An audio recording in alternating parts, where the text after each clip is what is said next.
observing the armies on the battlefield of Kurukshetra.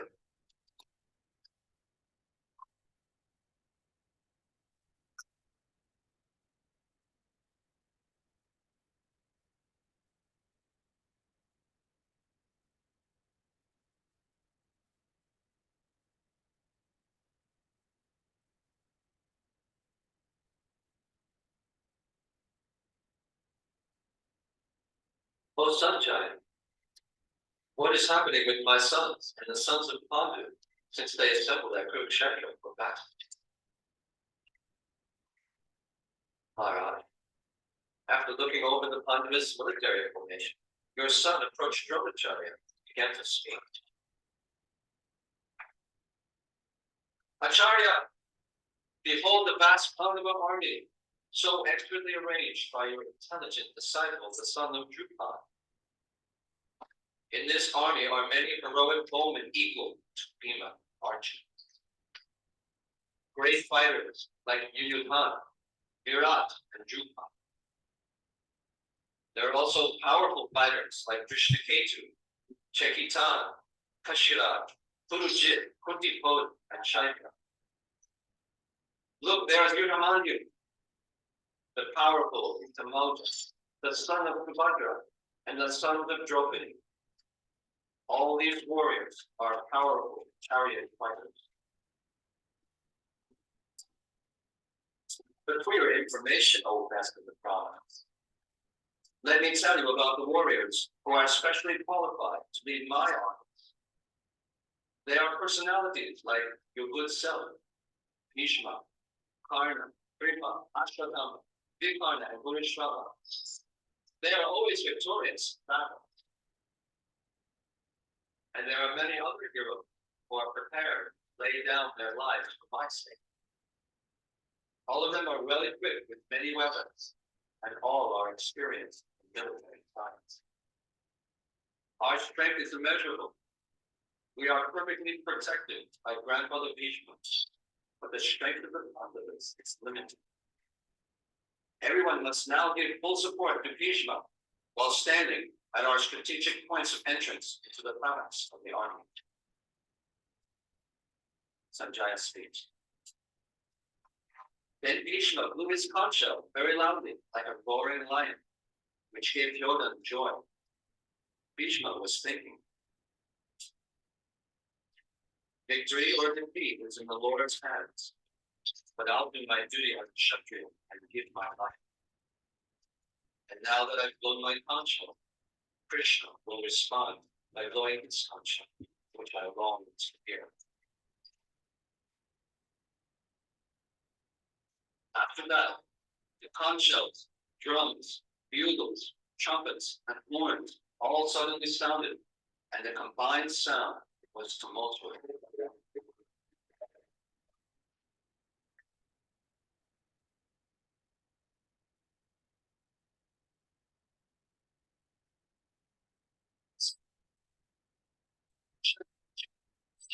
Great chariot drawn by white horses sounded their transcendental conch shells.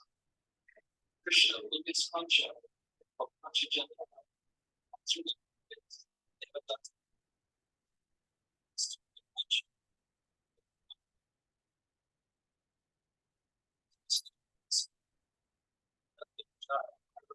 and Saturday with its Kosha and Mani Pushpa. That great marcher, the king of Kasi, the great fighter Sikandi, Drishtadyumna, Virat, the unconquerable Sati, Drupa, the sons of Draupadi, and the others all blew their respective conch shells. The blowing of these conch shells became glorious, vibrating both in the sky and on the earth. It shattered the hearts of their sons. At that time, Arjuna, seated in the chariot, bearing the flag off the Hanuman, took up his bow and prepared to shoot his arrows. Now there's a recap of the previous section, a little further yet, that will continue with text 14.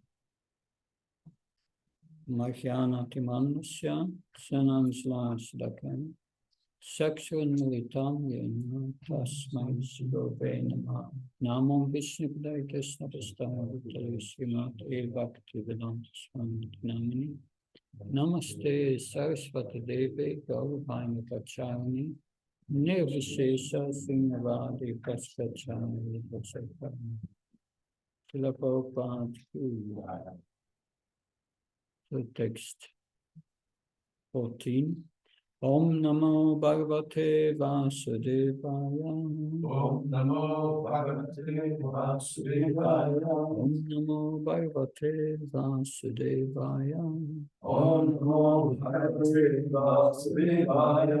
Om Namo Bhagavate Vasudevaya. Om Namo Bhagavate Vasudevaya.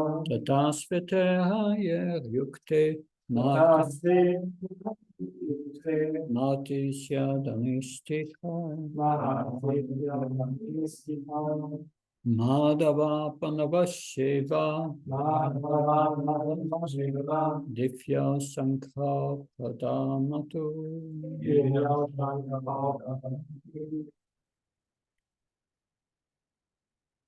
On the other side, both Lord Krishna and Arjuna, stationed on a great chariot drawn by white horses, sounded their transcendental counsel. So that is the first appearance of Krishna in Bhagavad Gita. So the great excitement is building up. Duryodhana has pointed to his great generals the strength of the other side to encourage them to battle strongly. And then Bhishma blew his conch shell, and the Kaurava side responded with conch shells, bugles, horns, drums. The blood of the Kshatriyas began to boil. On the other side, Krishna and Arjuna blew their transcendental conch shells, which are of a different quality than the conch shells on the Kaurava side. Now Arjuna is especially empowered. There are some reasons given here that how he is different. That very conch shell that he blew and the quiver of arrows that he was carrying was given by Indra. His white horses were given by Chitrarat, the powerful Gandharva. And Krishna himself was driving the chariot of Arjuna, and the chariot was given by Agni. So his position was very special. When those conch shells blew, text 15 tells us what happened. In this verse, for the first time, the name of Krishna is mentioned. So they respond as usually done. The elder on the battlefield blows the conch on one side, and then the other side responds. So Madhav also indicates victory, because Madhav is the husband of the goddess of fortune. It's another sign of victory. Madhav. Madhav is the husband of the gods of fortune. So all fortune and victory will be present on the Pandava side. And we see that Arjuna is stationed on his chariot with white horses. And he's with his Gandiva bow and transcendental quiver. These all were given to him by Agni. This is mentioned in the Bhagavatam in the 58th chapter of the 10th canto, text 26, Gandiva. The bow, the horses, and the chariot, two inexhaustible quivers, and his armor, which was impenetrable, were all given by Agni. This also indicates the victory of the Pandavas. And if you look, you will find many indications of victory, other signs of victory. The flag with Hanuman, They were on Kurukshetra, Madhav or Krishna on their side. The blowing of the consuls. Krishna blows his Pansajanya, the shell of the demon, when Krishna was searching for the sons of his teacher Sandipani Muni. He went to Varuna's kingdom in the water. Devadatta was given by Agni. So these consuls are not ordinary. They shattered the hearts and made the Kaurava army trembling in fear when they heard it. But the same thing did not happen from the Kaurava side. There is some foreshadowing there as well. Now, go to text 15. Pansajayam Rishikesho Devadatam Dhananjaya Poundram Dhamma Mahasankyam Bhima Karma Trikodaram. Lord Krishna blew his conch shell called Pansajanya. Arjuna blew his Devadatta. And Bhima, the voracious eater and performer of Herculean tasks, blew his terrific conch shell called Poundra. So where did Krishna's Pansajanya come from? How did he get it? This Pansajanya was a demon killed by Krishna. When Krishna recovered the son of his teacher Sandipani Muni, he went to the bank of the Prabhakshetra lake and he dove in the lake and killed the demon. And the demon was Pansajanya, who took the shape of a conch shell. Then Pansajanya became Krishna's conch shell. So Arjuna is here also mentioned as Dhananjaya, because he was sent by Yudhishthira Maharaj to the north to acquire treasures for the Raja Surya Jagya. That was when they were living in Indraprastha. So that is before the battle of Bhima, and Bhima was sent to the east to Bengal. He met one king, and the twins went west and south. So Arjuna came back with a lot of wealth. Actually, they all conquered a lot of wealth to help Yudhishthira Maharaj to perform the Jagya. That was one of the reasons why Dhritarashtra and Duryodhana became envious, because they gave him an insignificant portion of the kingdom, and then later, by the mercy of Indra and the Pandavas' piety, it was brought about so much opulence in Indraprastha that Duryodhana became envious when they went to the Pandavas' assembly and saw how beautiful it was. And of course, Draupadi's laughing at him didn't help when he fell into the water. So he's called Dhananjaya, the winner of wealth. This also indicates some victory. It's another sign of victory. Because he was victorious in conquering all of the kings throughout the subcontinent, and Bharat was bigger at that time than it is now, including many, many other countries.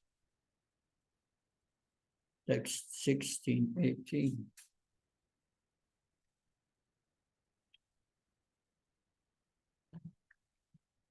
Ananta Vechayam Raja Kuntiputre Yudhishthira Nakalasa Devasha Sugasa Manipuspaka Vayasya Paramashvasa Sikandi Samaharata Kristatyana Viratascha Satyakisha Parajitam Draupado Draupadeyasya Sarvasa Prithivipate Sabhadrasa Mahabaho Sankrantamu Kritakritam.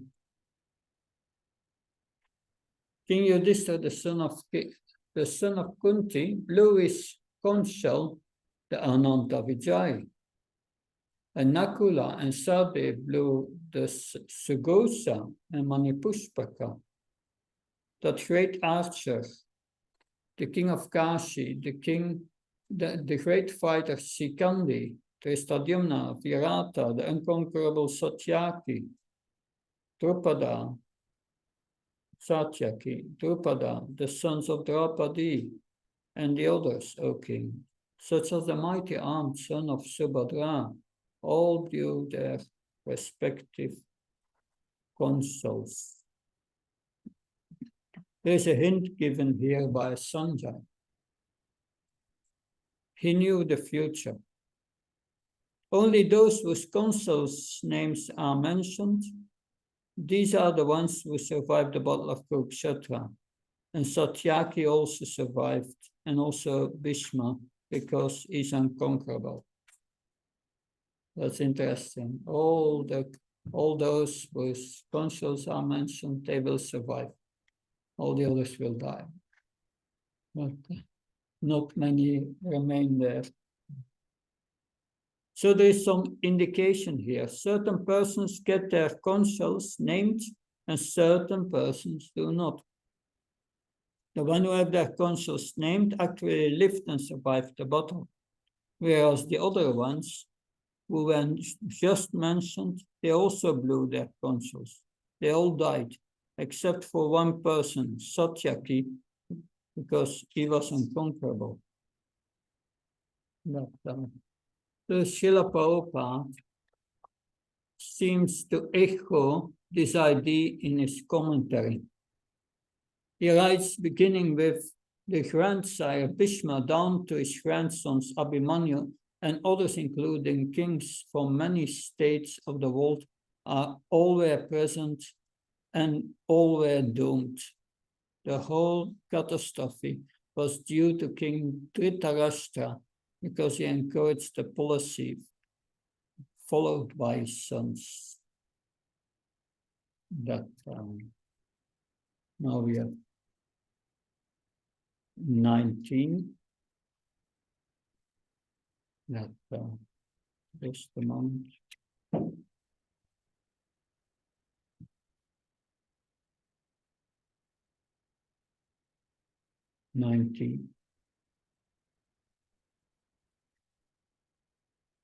Sakoshudakhtarashtanam hridayani vyadarayat nabasa pritivim sheva tumalobhyanadayam.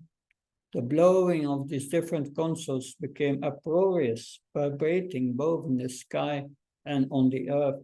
It shattered the hearts of the sons of Dhritarashtra. That it had an effect on all these schools. It shattered their hearts. That no, don't go back here.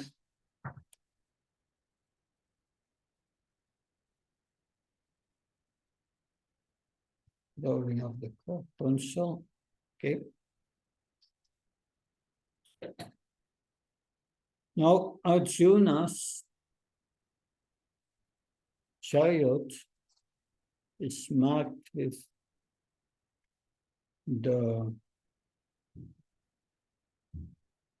Hanuman. Yeah. So the hearts of the sons of Dhritarashtra were shattered by the sound vibration of the Panavish party. And now in text 20, that at that time the son of Pandu seated in the chariot, bearing the flag marked with Hanuman. Arjuna's chariot was marked with Hanuman. There's another sign of victory. There is another pastime in the Mahabharata. When Arjuna went to the heavens to help his father Indra, So while that time the Pandavas were roaming in the mountain regions near the Alakananda rivers. So at that time, in the river, there was floating a beautiful 1,000-petal lotus, which smelled very fragrant. Draupadi, seeing and smelling this beautiful lotus, she wanted more to offer to them, to Yudhishthira. She said, it would be nice if we had more of these. And she called Bhima, said, Bhima, can you get more of them?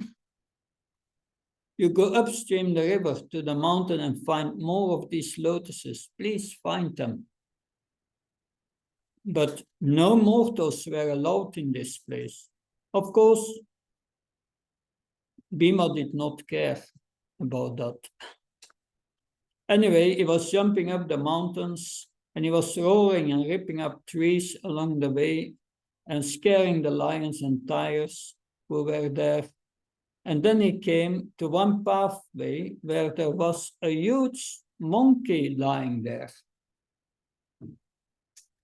When Bhima was ranging in the mountains at the time of the Pandavas' exile, he met Hanuman. He did not know who Hanuman was. Bhima saw a big monkey lying on the path. Its tail was blocking Bhima's path, and Bhima was charging up the mountain. So he ordered the monkey to move out of the way. And the monkey said, I'm too old. I can't move out of the way. Bhima said, move out of the way immediately. And the monkey said, I'm too old. Just move my tail. Bhima was very proud. So he tried to pick up the tail, but he could not move it at all. Then he became even more angry, but could not move the tail. Finally, Hanuman revealed who he was as Bhima's oldest brother, because they were both sons of Vayu. And Bhima surrendered to Hanuman. And he asked Hanuman one favor.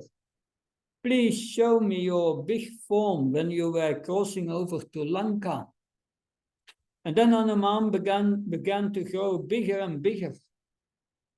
And Hanuman said, I will not show you the whole form, but a part of it. Then Bhima said, all right. Bhima got one other benediction from Hanuman. Hanuman said that he would come and sit on the chariot of Arjuna on the flag, and he would add his war cries to the cries of Bhima and terrify the opposing side. So Hanuman helped in that way. So Hanuman was on the flag of Arjuna. So Arjuna, he took up his bow, prepared to fight. And he looked at the sons of Dhritarashtra and began to speak to his chariot driver, who happened to be Krishna. So now there is another story how Hanuman came on the flag of Arjuna, the second one. Because Hanuman is from the other, how to say, first time. Yeah. Much more before. Yeah, he was already 2 million years old. Because Ram's pastime was 2 million years before. Of course, they are not human beings. They are demigods. But so here we have Kapidvaj, a name for Arjuna, because he has the famed Hanuman on his flag. So Dvaja means flag. And there are two histories in this regard. We told already one, now the second one. Once Arjuna was strolling along the river, and there was a huge monkey bowing to him, offering his pranams. So Arjuna asked, who are you? And he said, I'm Hanuman, the servant of Sri Ram. Arjuna asked, are you the servant of the same Sri Ram? He was unable to build a bridge to Lanka, and then he asked the monkey soldiers to build it for him. You are that same servant of Ram? It would have been there. If I would have been there, Arjuna said, I would, with my Gandiva bow, have shot arrows and built a very strong bridge which the entire army of Ram crossed over to Lanka. Arjuna was boasting a little. And then Hanuman said very politely, my dear Arjuna, it is very wonderful that you have created such a bridge, that you would have created such a bridge, but I believe that your bridge will not be able to hold even the smallest of the monkeys in that army. And then Arjuna said, just watch. And he created a bridge across the river. He said, you can jump on the bridge holding the heaviest thing you can find. So immediately Hanuman assumed a huge form, the same form that he used when he jumped to Lanka. And he jumped to the Himalayas and came back with these heavy stones tied on every hair of his body to make more weight. Then he came to Arjuna's bridge, which was made from arrows, and he put one foot on it, and the whole bridge started trembling. And Arjuna's heart also began trembling in fear that, oh, this bridge is going to be broken by this huge monkey. And he started to pray to his Ishtadev, Lord Krishna, please, please, the reputation of the Pandavas is at stake. Please make the bridge strong. Then Hanuman put both of his feet on the bridge with all the stones and all his weight, and somehow the bridge held up, and Hanuman was shocked. Oh, this is made just of arrows, and it's holding me, and all this weight. And while he was looking down, he saw that water was coming from under the bridge. From where the bridge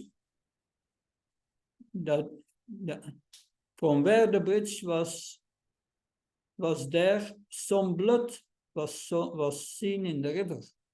So Hanuman thought, what is down there?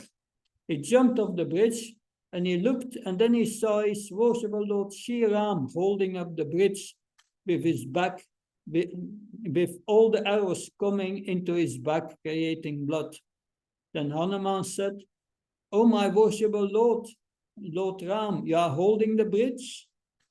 Like this, Ram came out and said, yes, my devotee Arjuna created this bridge and I'm supporting him. Actually, Arjuna saw Lord Krishna and Hanuman saw Lord Ram. Of course, the Lord assumes different forms according to the meditation of the devotee. Then the Lord spoke to them and said, you are both my dear servants, and I want you to become friends now. In the very near future, a battle will take place, and Hanuman will enter into Arjuna's flag in this way to assist in the battle. So it is because of this reason that Hanuman has taken the position on the flag of Arjuna. So here, Arjuna is called Kapidvaj. This is one of the important omens of getting victory over the Pandavas' army. Also significant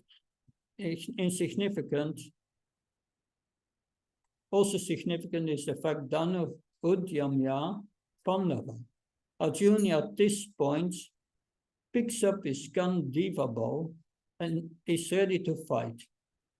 Then in the next verse now, what happens? Verse 21, 22. Oh, Arjuna Vacham Senior Bayo Matye Ratam Stapayamechyuta Yavat Etan Riksheham Yodukamam Avashtitam Kaya Maya Soda Yodavyam Ashmin Rana Samutyame. Arjuna said, O infallible one, please draw my chariot between the two armies, so that I can see those present here who desire to fight and with whom I must contend is in this great trial of arms. Yes. So that is the next verse here. That time. Arjuna is hereby ordering the Supreme Personality of Godhead to drive his chariot in the midst of the two armies. And what is Krishna going to do? He's going to drive the chariot as ordered by his devotee Arjuna. There's a wonderful story mentioned in Chaitanya Charitamrita. Chaitanya Mahaprabhu was traveling in South India. He went to Rangakshetra to see Lord Ranganath, a wonderful deity cared of by the Sri Sampradaya by followers of Ramanujacharya.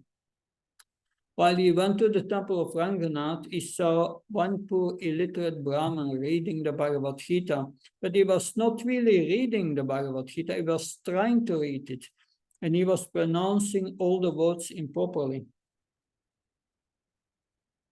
But he was going to it. And Chaitanya Mahaprabhu watched him doing one chapter and the next chapter. All 18 chapters of Bhagavad Gita, and he was pronouncing everything wrong. People would come by who knew he was reading this every day. They would come and laugh at him and joke and saying, "You are a great scholar." They would laugh at him and tease him. Chaitanya Mahaprabhu saw that this man was not just reading. Tears were coming from his eyes, as he was mispronouncing all the words. So Mahaprabhu went to him and said, "My dear sir, it appears you cannot read, but yet you are reading Bhagavad Gita. Why?" This illiterate Brahmin recognized that Mahaprabhu was not trying to tease him or make fun of him. So he decided to reply very sincerely. He said, "My dear sir, I don't know how to read, I'm illiterate." "Then why are you going through the Bhagavad Gita?" Mahaprabhu said. "My Guru Maharaj ordered me to read 18 chapters a day, so although I'm illiterate, I have to do it. What can I do?" Mahaprabhu replied, "But you are not just reading. Tears are coming from your eyes, and you are crying." "Why?"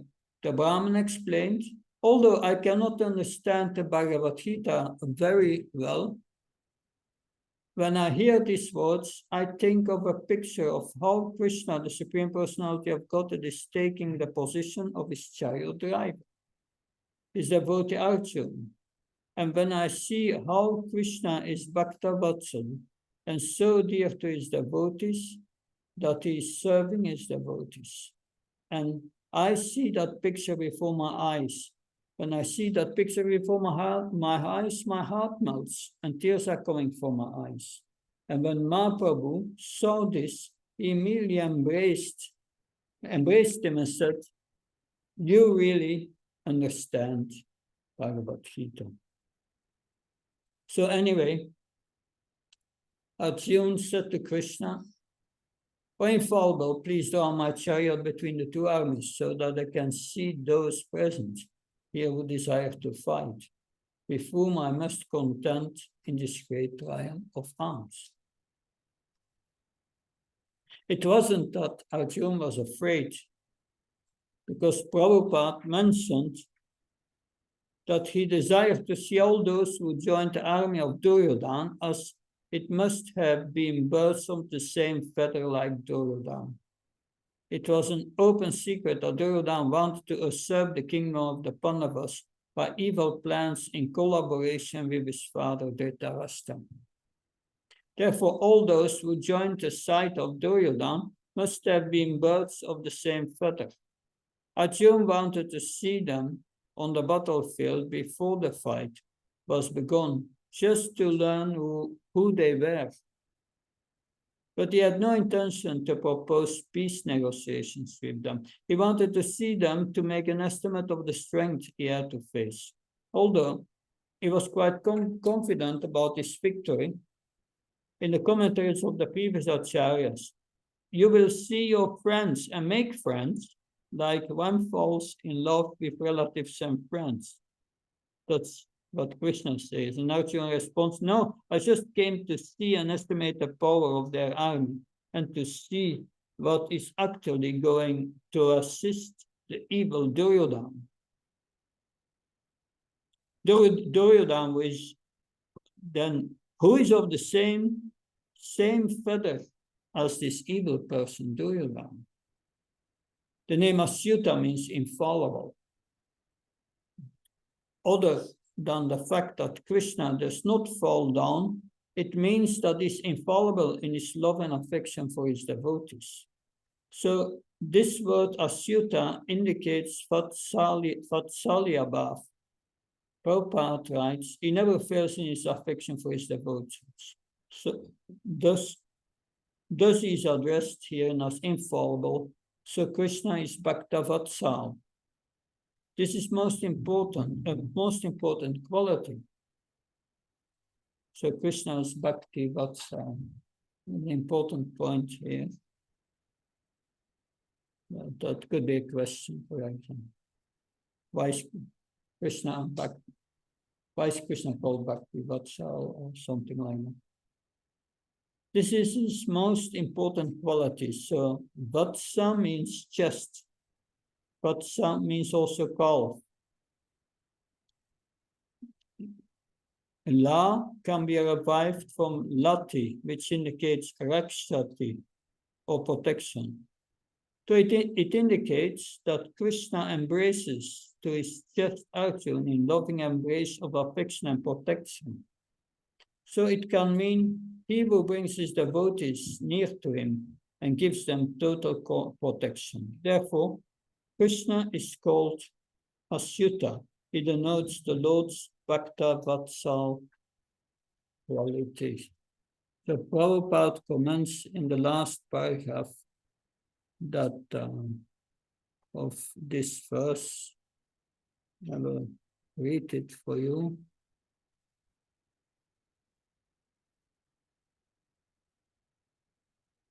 Which verse?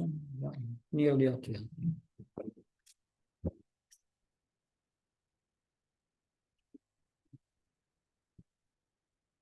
As a pure devotee of the Lord, Arjuna had no desire to fight with his cousins and brothers, but he was forced to come onto the battlefield by the obstinacy of Duryodhana, who was never agreeable to any peaceful negotiation. Therefore, he was anxious to see who the leading persons present on the battlefield were. Although there was no question of peacemaking endeavor on the battlefield, he wanted to see them again and to see how much they were bent upon demanding an unwanted wrath. Now text 23. Yotsyatsmanam aveksheham yaite tra samakata taktarasta durbudev yude priya sikirsava. Let me see those who have come here to fight, wishing to please the evil-minded son of Dhritarashtra. So here, that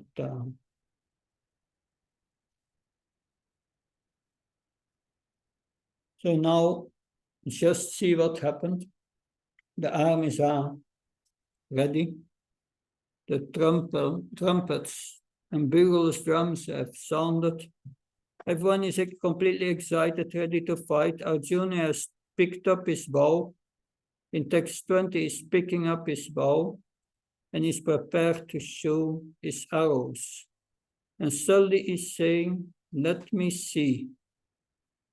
The whole battle is about to begin, and Arjuna armed says, let me see. So here is the first hint that Arjuna has some trouble. So Arjuna is still feeling quite valiant, fearless, and ready to fight. So this is this section that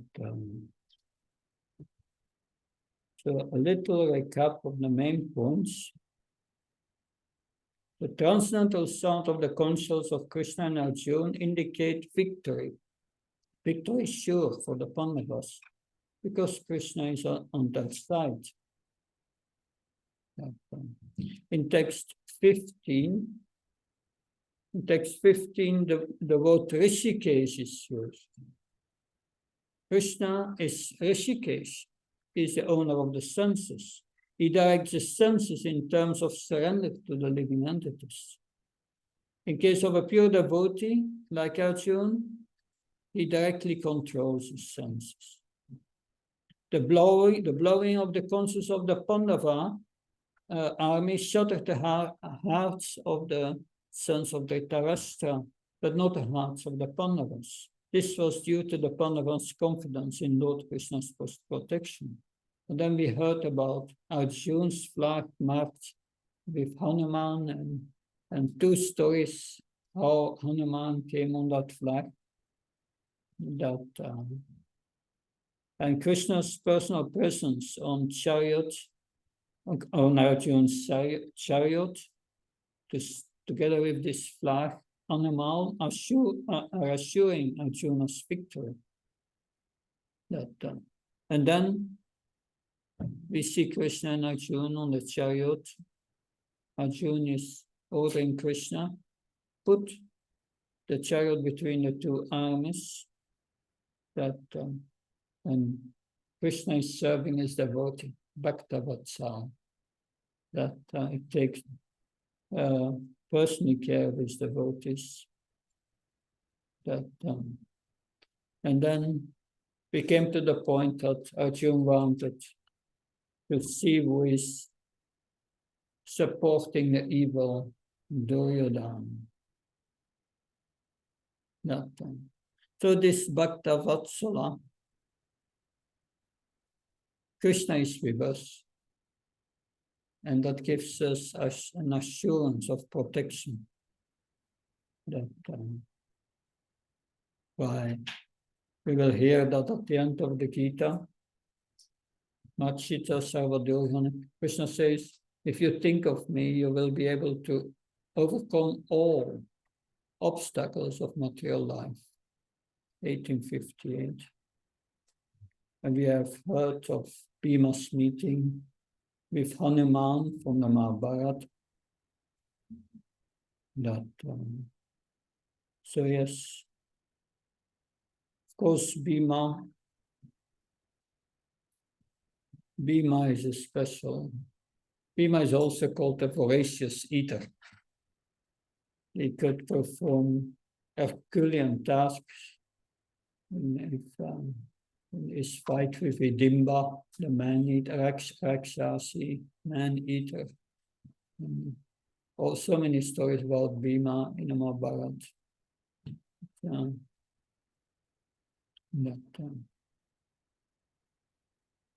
Good confidence in Krishna.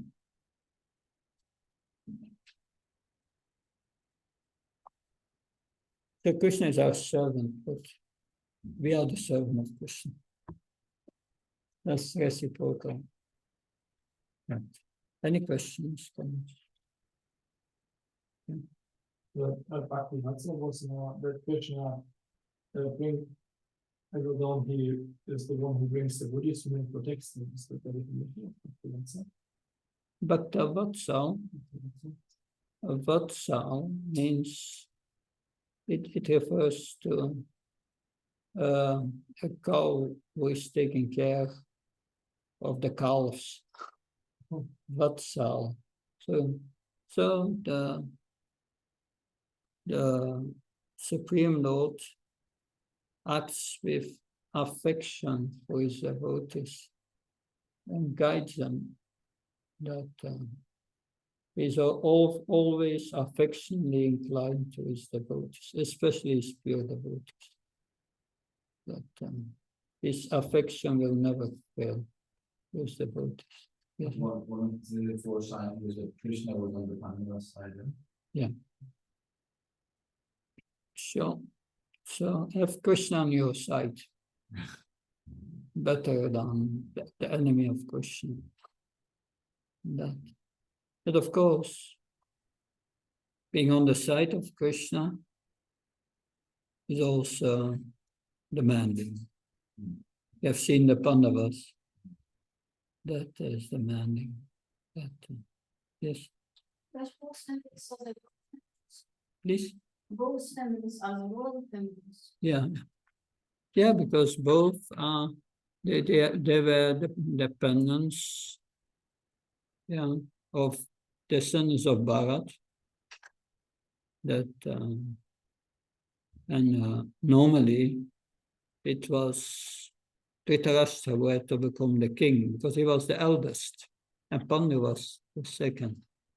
But Dhritarashtra was blind because, anyway, they are sons of Srila Vyasadeva. Was had to do with King Santanu, and anyway, that the king left prematurely, and the queens, well, they wanted the descendant, and they asked the eldest mother, and I think it was the wife of Santanu, not sure. I'm not so good in remembering all these names, but she told Vyasadeva, the brother of her husband who passed away, you do the needful, and so that the queens can have children. And he did the needful, but Vyasadeva didn't look so nice. And the mother of Dhritarashtra, when he was conceived, closed her eyes. And therefore, Dhritarashtra was born blind.